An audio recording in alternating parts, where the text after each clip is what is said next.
24वां अध्याय पिप्लाद चरित्र।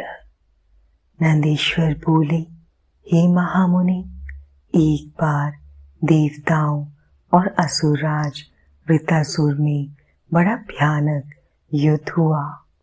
वृतासुर ने सभी देवताओं को युद्ध में हरा दिया। तब सब देवता अपने प्राणों की रक्षा हेतु ब्रह्मा जी की शरण में गए।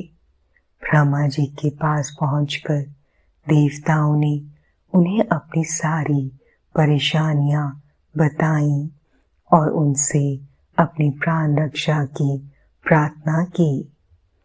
ब्रह्मा जी ने कुछ देर तक विचार किया और फिर देवताओं से कहा, हे देवताओं, महर्षि दधीचि ने भगवान शिव की घोर तपस्या करके उनसे वर मांगा है कि उसकी हड्डियां वज्र से कठोर हो जाएं।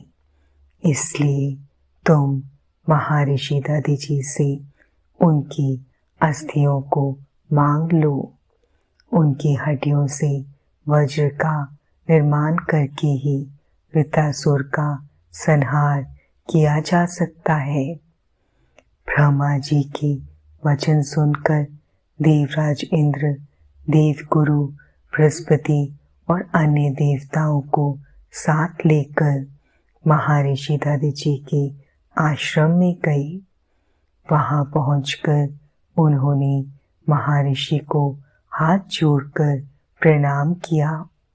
देवताओं को अचानक इस प्रकार आया देखकर दधीचि ने उनके आने का कारण पूछा। तब देवराज इंद्र ने उनसे कहा, हे महर्षि, आप परम शिव भक्त हैं और शिव जी से मिले वरदान के कारण आपकी हड्डियां वज्र के समान हैं।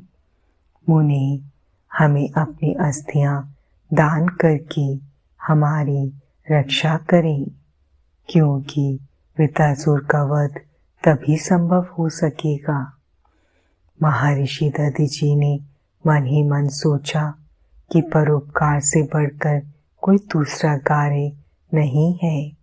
तब देवताओं का कार्य सिद्ध करने हेतु उन्होंने भगवान शिव का स्मरण करते हुए अपने शरीर को त्याग दिया।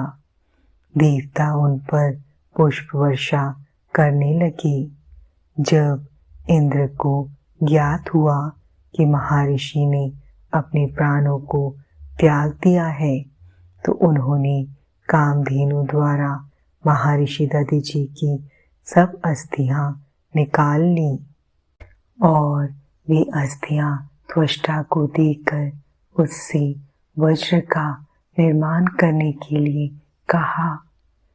देवराज इंद्र की आज्ञा से त्वष्टा देवताओं के शिल्पी विश्वकर्मा के पास गए और उनसे अस्थियों का सुदृढ़ वज्र बनाने के लिए कहा।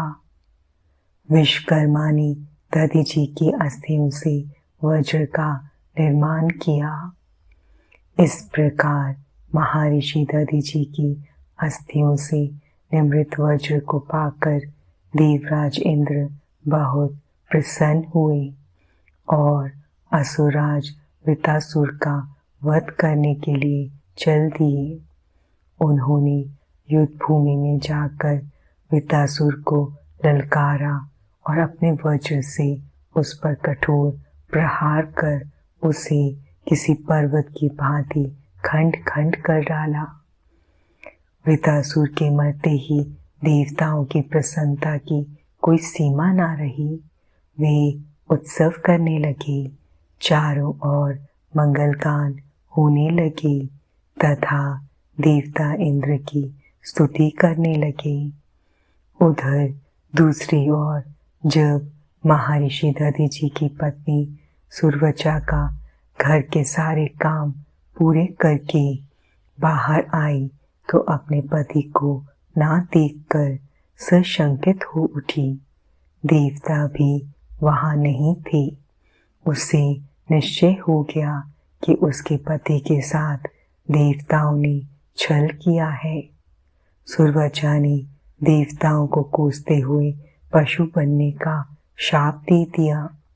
अपने मृत पति के पास जाने हेतु सुरवचा ने जब चिता में प्रवेश चाहा, तभी आकाशवाणी हुई, हे प्राज्ञ, तुम ऐसा मत करो, क्योंकि तुम्हारे उदर में महर्षि का तेज विद्यमान है।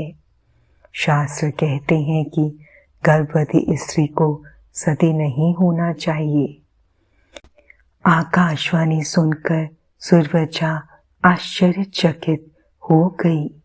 उसने वहीं पड़ा हुआ एक पत्थर उठा लिया, जिससे अपना गर्भ विदीर्ण कर दिया।